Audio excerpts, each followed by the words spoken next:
but there is a fine line between addiction and the responsible use. And what I'm asking are those questions. First, when you do those things, is this an escape for you?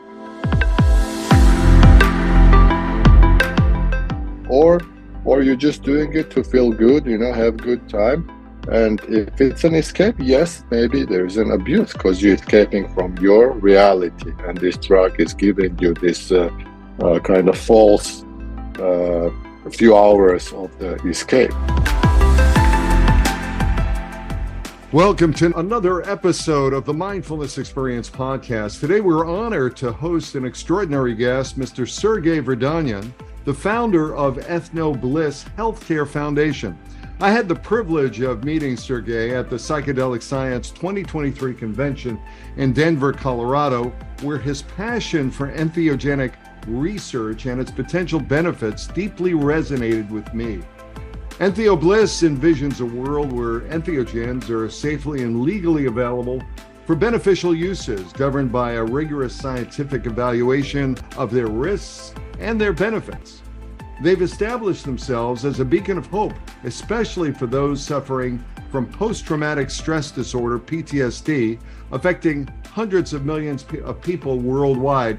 They specifically have a foundation, and they work in a particular significant area and have done so in 2020 in the Armenian-Azerbaijani war, which left an estimated 20,000 to 25,000 veterans and civilians struggling with PTSD. EntheoBliss aims to bring relief and recovery to these individuals and many more worldwide through cutting-edge entheogenic assisted healing modalities. We look forward to hearing Sergey's enlightening responses and delving deeper into the transformative potential of entheogens. So sit back, relax, and join us on this exciting journey of discovery. Please welcome Mr. Sergey Vardanyan.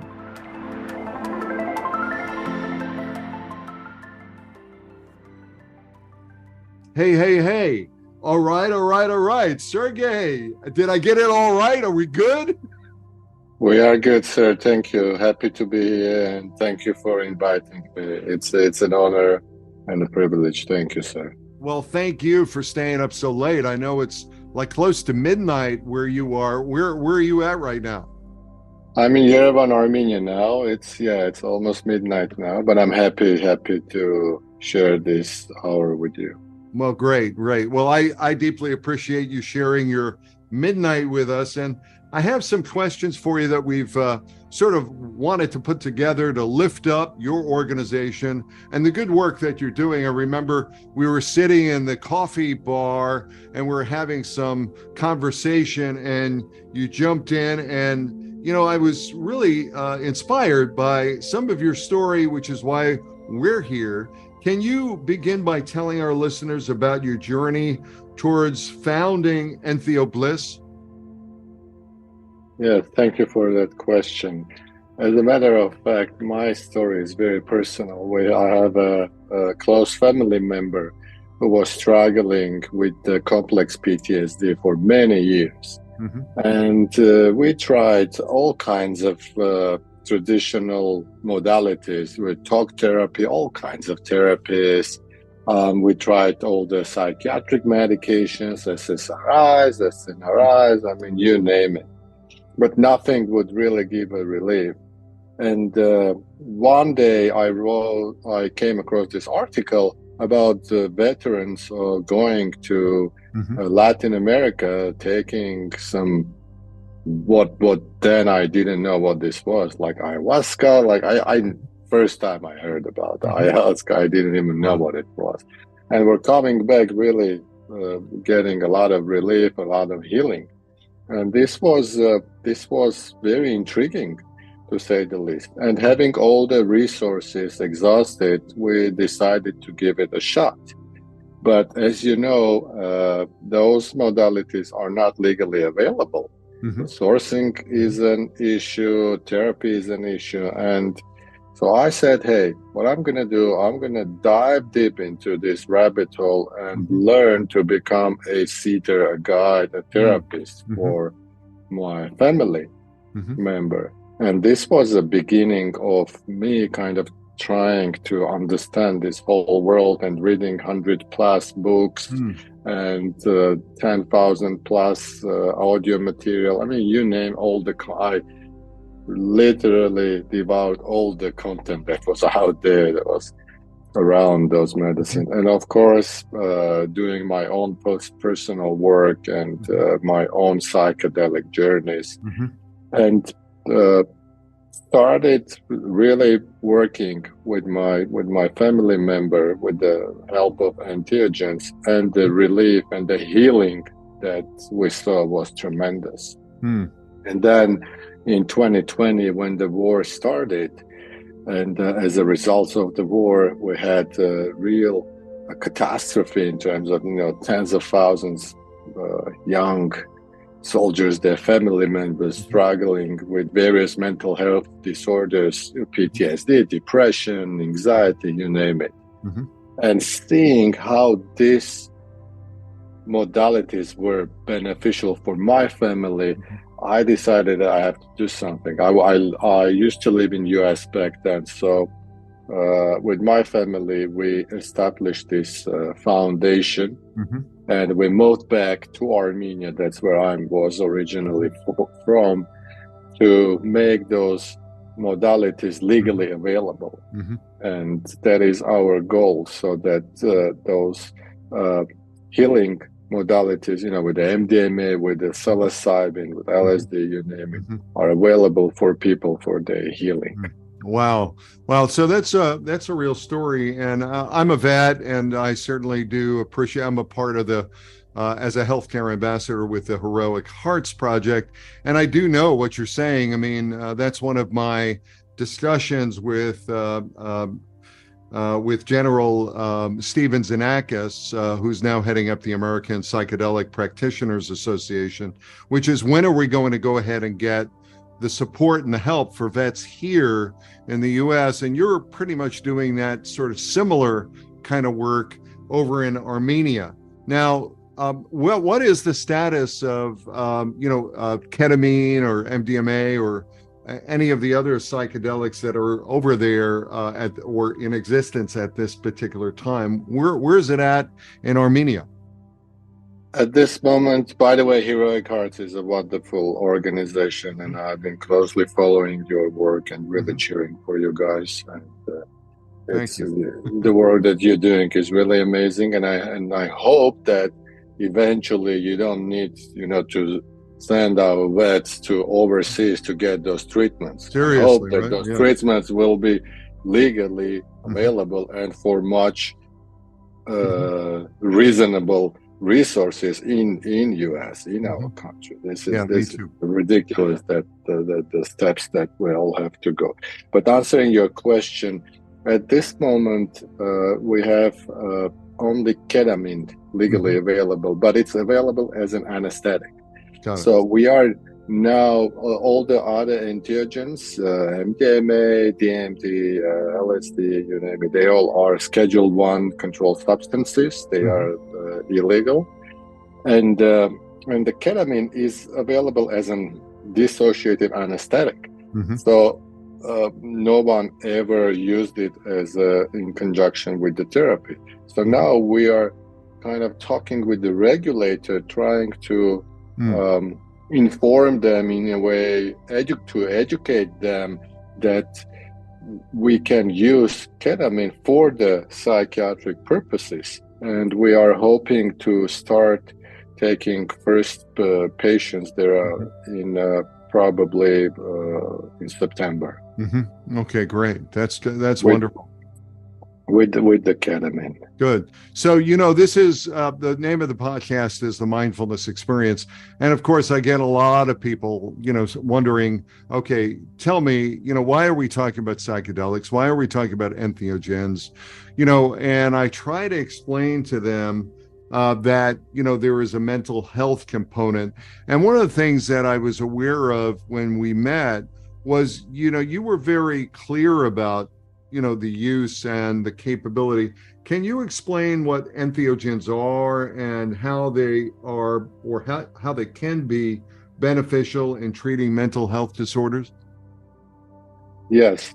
Well, what entheogens normally will be a psychedelic substance there. And in general, there are divisions. Probably, I want to say, like classical ones will be the magic mushroom, what they call, which is a psilocybin mushroom. There is a LSD, lysergic acid, and probably I want to say mescaline, also one of the classical ones, which comes from the cacti, whether it's a peyote or a San Pedro cactus. Those will be the classical ones. And also there is a DMT, which is very powerful substance. And if someone heard of an ayahuasca, that's the active molecule component of the ayahuasca, the DMT, which is ayahuasca is the brew, which is a combination of the harmaline containing herbs and the herbs that contain DMT. And this mixture and the brewing makes it psychoactive for ingesting it orally. Otherwise, people crystallize it and smoke it. And also there is a very powerful psychedelic which is called 5-MeO-DMT, which comes from the Sonora Desert toad. They say it's the most powerful psychedelic, which is a very short acting, probably from anywhere from 10 to 30 minutes journey, but very, very powerful. Some call it a God molecule. People having very powerful experiences. But there are obviously hundreds of other psychoactive substances, but those are the most famous ones that people are working with.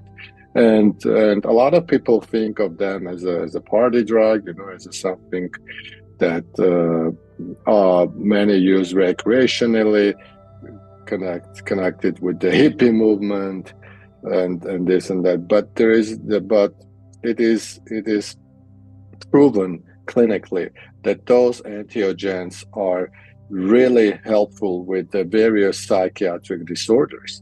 And because of this, we have maybe, I want to say, 100 companies at this moment that are in the process of going through the FDA approval, getting those medicines prepared to become legally available as medicines, and most of them working better if they are combined with the psychotherapy. So these are like what entheogens are in a nutshell, and how they can be beneficial for the treating various disorders. And I think a lot of people get confused when they start talking about drugs. They start looking at drugs, and there are, in my experience, certainly some drugs that are good for you, that are good for your mental neurogenesis for the brain and the interconnection of the brain and the ability to go ahead and shut off the default mode network to allow you to reboot, reset, reframe. And then there are some drugs that really aren't good for you, that are really very, very addictive. And I'm wondering your view on that. What your view is in terms of using these entheogens to help individuals with PTSD. And, why do you think that, there are certain drugs, certain entheogens or psychedelics that work very well. And then there's, of course, others that don't necessarily work as well. Do you have a perspective around that? Yeah, I do think that it's like a knife in a hand of a killer or in the hand of a surgeon. So I don't think there is any substance that is really inherently bad or terrible for a person. It's the way how we treat these medicines or these drugs, or call it whatever you want, and how we abuse them or we use them. So if and this comes to the question that we need a lot of education. There is not many people know difference between even use and abuse. I have friends who like casually using various drugs, and the other day I met them. They say, "Well, we are addicts," and I'm saying, "No, let's let this is there is a fine line between addiction and the responsible use." And what I'm asking are those questions. First, when you do those things, is this an escape for you, or you're just doing it to feel good, have good time? And if it's an escape, yes, maybe there's an abuse because you're escaping from your reality, and this drug is giving you this kind of false few hours of the escape. This is the first thing. Second, are you productive member of your community? Are you able tomorrow after doing this drug to go do your job, to provide food, to put food on the table? Are you supporting your family? Are you available emotionally for your family or not? And if all those things answered yes, I'm available, I pay all my taxes, I do my community, I'm good for my community, all those things are beneficial, and I can, do those drugs, relax, and this makes me really a better person. Why not? This isn't abuse at all. But this fine line, I think not many people really know the difference. Right. And I'm a credentialed alcohol and substance abuse counselor. I've done that training. I'm involved as a certified addiction recovery coach. I've been involved with IPI MAPS as a certified psychedelic assisted therapy provider. And, I think you're totally right and spot on. The problem that we see is that everyone has clumped drugs together, right? Versus those that really help create a sense of agency and self-efficacy and a sense of empowerment and being empowered in your power, versus those that are really debilitating and really take us away from our responsibilities, from being a productive member of society, from being, as you well put it, a father, a husband, a friend, whatever it is, so that we can really look at life. And I think what is fascinating to me is your work with the Armenian-Azerbaijani War. How has the 2020 Armenian-Azerbaijani War influenced the mission of EntheoBliss, particularly in addressing the issues around PTSD? Well, that was really the main reason for creation of the EntheoBliss, to help those vets to get relief, which were not able, the relief that they were not able to receive with the traditional medications. We know there's a statistics that says like 2/3 of the patients are not responding to the traditional first-line medical care, which is SSRIs, SNRIs. These are the psychotropic medications. 2/3. Let's underline 2/3. that. Wow. Yes, 2/3. And it's like a vicious cycle. There are like hundreds of these medications. So what if you're not responding, you go to your doctor and they say, well, let's wait 2-3 months. We have to see, maybe it's a body thing, you need to learn, maybe the body needs to adjust. And then after 2-3 months they say, well, let's change, maybe this is just this one particular brand is not working with you. Well, not so it becomes a vicious cycle, and it comes also with a lot of side effects, constipation, you name it, all kinds of side effects, right? So a lot of these folks not really getting nowhere with those medications, psychiatric medications, and the talk therapy and the traditional therapy forms are not helping either. Person who has a deep trauma, a war trauma, he lost his friends, he has a survival's guilt. And the world is this dangerous place. You can't help that with the talk therapy, trying to analyze, like that's not the modality that's going to help. So we have thousands of folks who are trying to self-medicate with the alcohol, because that's the available. That's number one in the U.S. There's 140,000 deaths from alcohol every year. Imagine 104. That's crazy. Never mind all the other casualties, families, car wrecks, so on and so forth. I mean, it's the number one issue that we have, certainly in the U.S., but it's also global.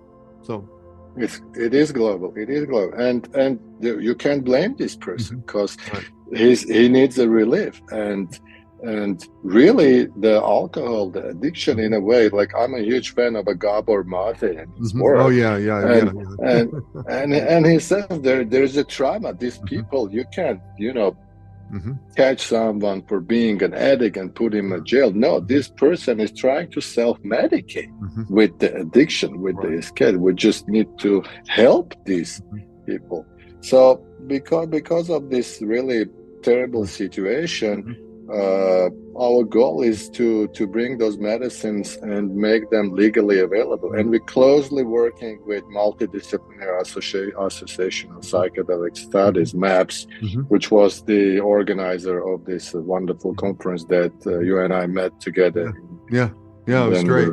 So I just want to go back to that number you gave about 2/3 of the SSRIs, because a lot of people listening, may wonder, well, what are SSRIs? So, we're talking about Selexia, we're talking about Lexapro, we're talking about Prozac, we're talking about Paxil, we're talking about Zoloft. I mean, these are really well popular SSRIs that are marketed on TV while somebody is running through the field with their child and talking about all the terrible, side effects, which include incredible depression, even suicidal ideation.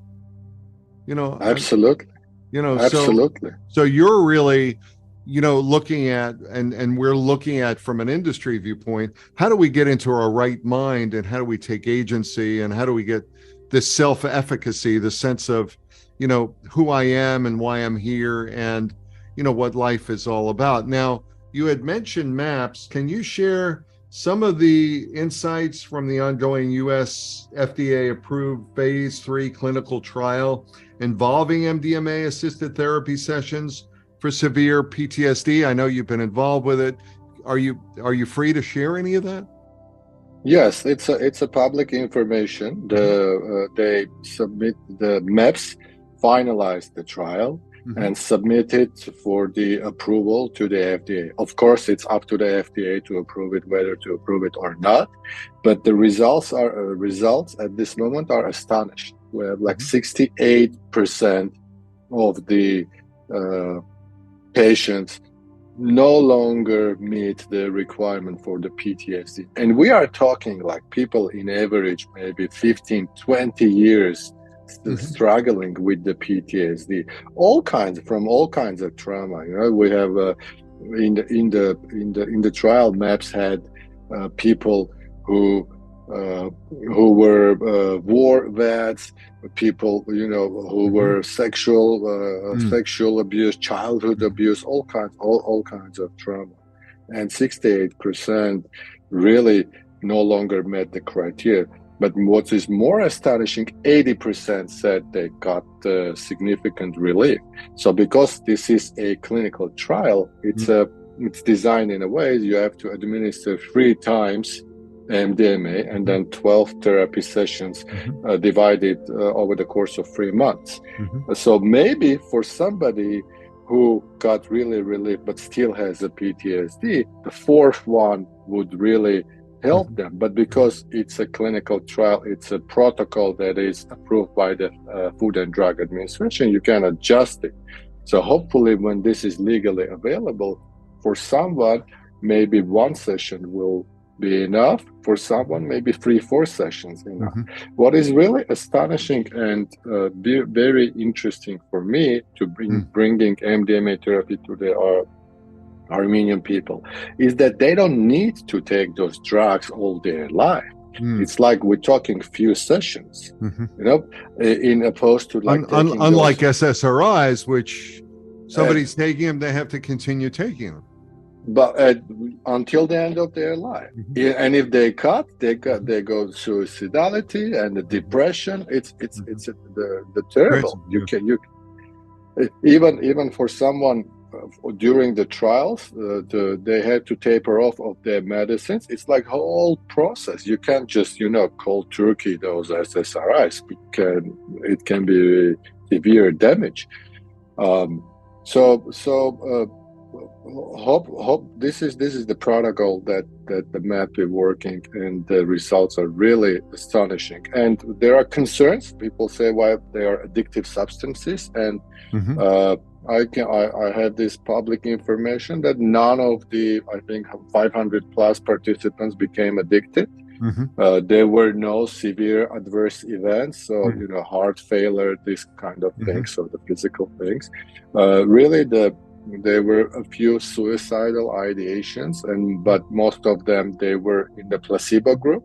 Imagine someone like going there with the hope that this medicine going to help them, and they're in this placebo group, which is non-active component. That's how the FDA protocol is designed, and these people got really bad and had to even more depressed with the hospital. Even more depressed. Yeah. So I'm wondering, when we start taking a look at FDA approval, because it's the hope and the expectation is that certainly by next year, by 2024, we'd be looking at the potential FDA approval of MDMA-assisted therapy. And I'm wondering, from the viewpoint of mental health and, the work that you're doing, around the Armenian-Azerbaijani war, and how you're looking to go ahead and bring these therapeutic modalities into Armenia. What does that mean for you, and what does that mean for EntheoBliss? Well, if I don't want to say when it gets registered, hopefully, God willing, when it gets FDA approved, then we can apply for the Armenian regulator, saying that this is already went through the rigorous research and is approved by the Food and Drug Administration. This is an organization that is well respected around the world.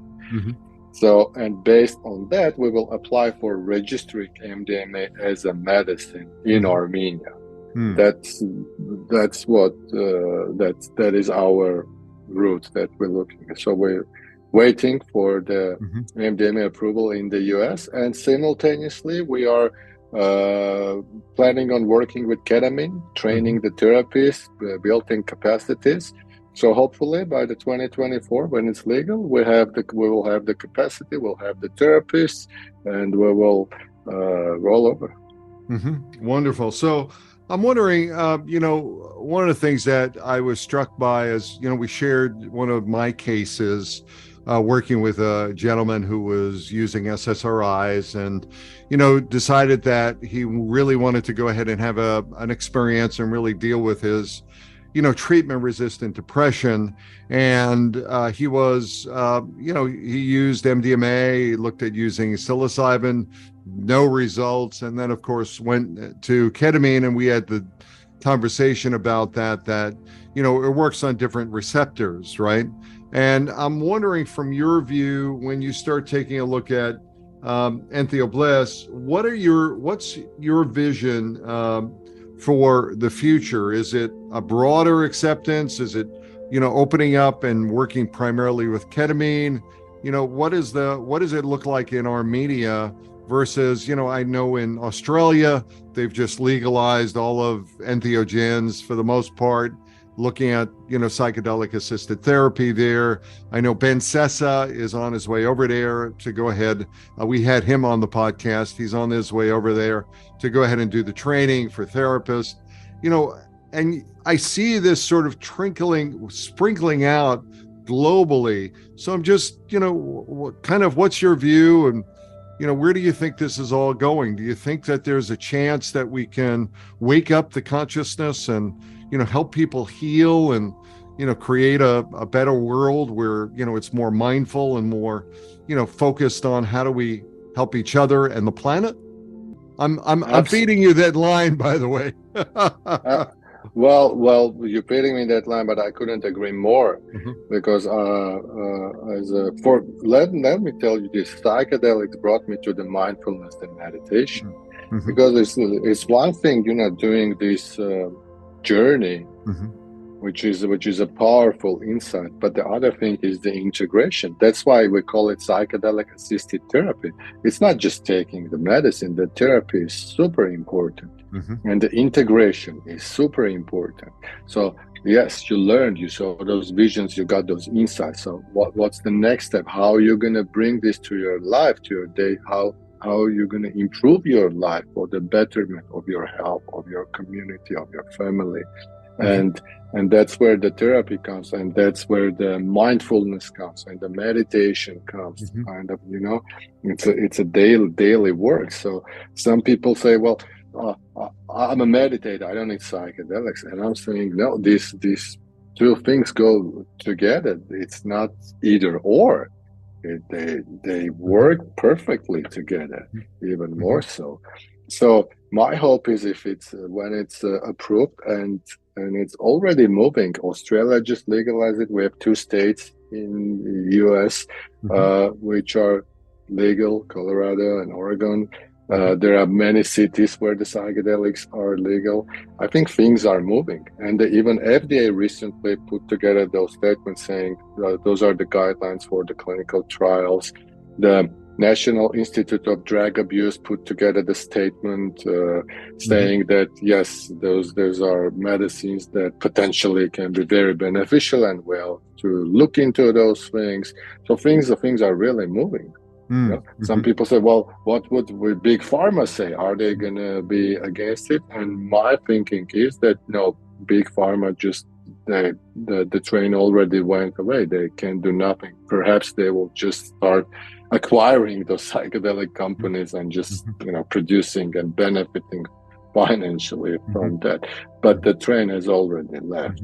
Yeah, what I was so fascinated with, and I totally agree. I wrote an article for Microdose Buzz around mindfulness and psychedelics, and really looking at the power of breath and the power of integration, because to your point, there is the preparation, the actual dosing, and the setting, and then the integration, but there's also the activation, right?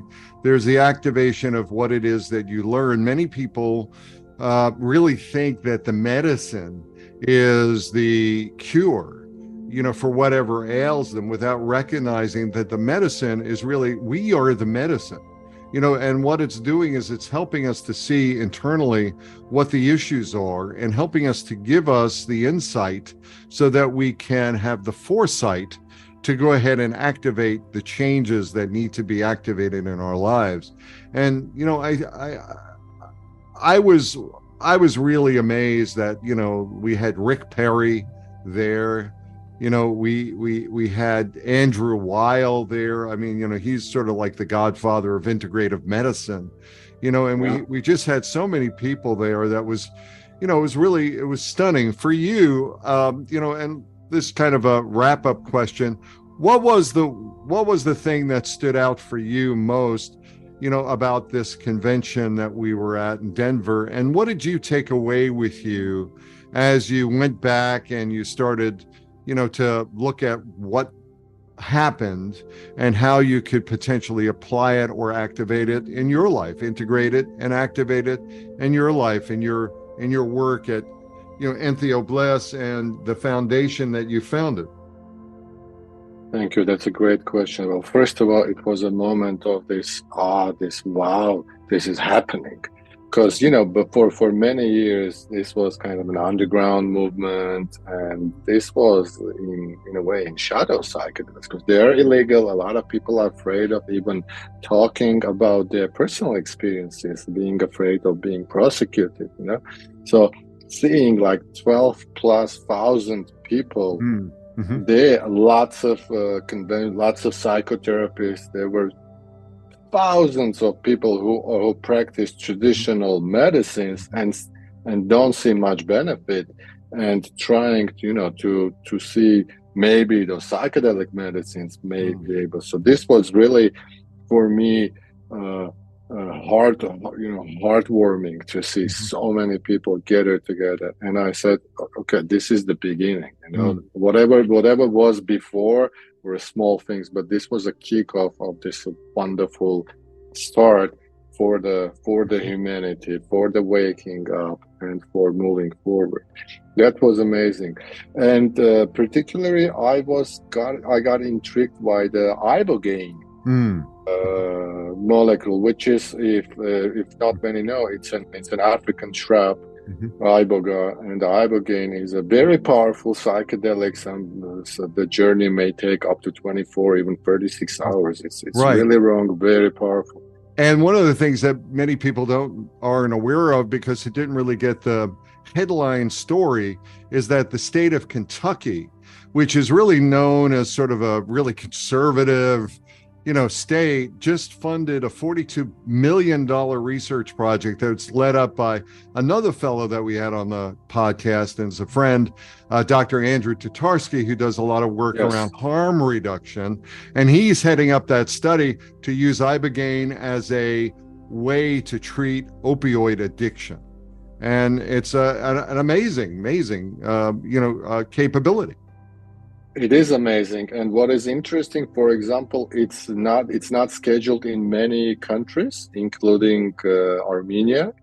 So we are potentially looking into using ibogaine for the treatment of all kinds of addictions. You name it, not just opioid addiction, but we're talking alcoholism. It's really working super well with all kinds of addictions. So that's very exciting, the opportunity to go ahead and open up and to look at a new frontier where, we're really embracing mental health and community and the ability to go ahead and have agency and connection with not only with ourselves, but with each other and the planet, we hope, right? Wouldn't that be good? That would be amazing. Yes. Yeah. Absolutely. So we're wrapping up here. I know that you have a foundation. You're very much involved in Armenia. How do people get involved and find out more about your foundation? Are there opportunities for them to go online, to volunteer, to get involved with you and or the foundation in general? Yes, thank you for that question. Well, entheobliss.com is the website, and they can contribute financially. There's a place where they can donate. It's a non-profit foundation. Everything they donate is going for either for the training of the therapists or for all kinds of expenses that the foundation is doing. That's one way they can get involved. They also can reach out if there are therapists and want to work in the area. See, the thing is that a lot of money, a lot of attention is going on the West.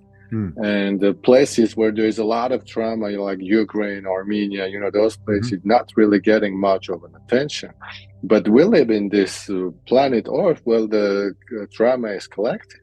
So if we want to heal, we have to heal all the trauma, and especially where it's really hurting too much, and places like where there's war, where there's lots and lots of this type of issue. So if somebody wants to get involved and support us, that will be amazing. Well, Sergey Vardanyan, thank you so much for your work and for your effort. I really am so glad that we met and have the opportunity to talk on the Mindfulness Experience podcast. And if people want to get a hold of Sergey and find out more about EntheoBliss, they can go to entheobliss.com and find out how to get involved and what the organization's doing, and certainly donate. And really, thank you so much for being a part of the experience in general. Thank you, sir. Thank you for inviting me. Thank you for having me. Thank you.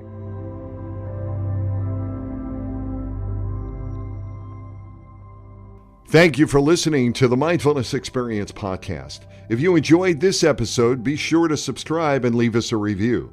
We have other exciting guests coming up in the next few weeks, so stay tuned. For more mindfulness tips and tricks, visit our website at workmindfulness.com.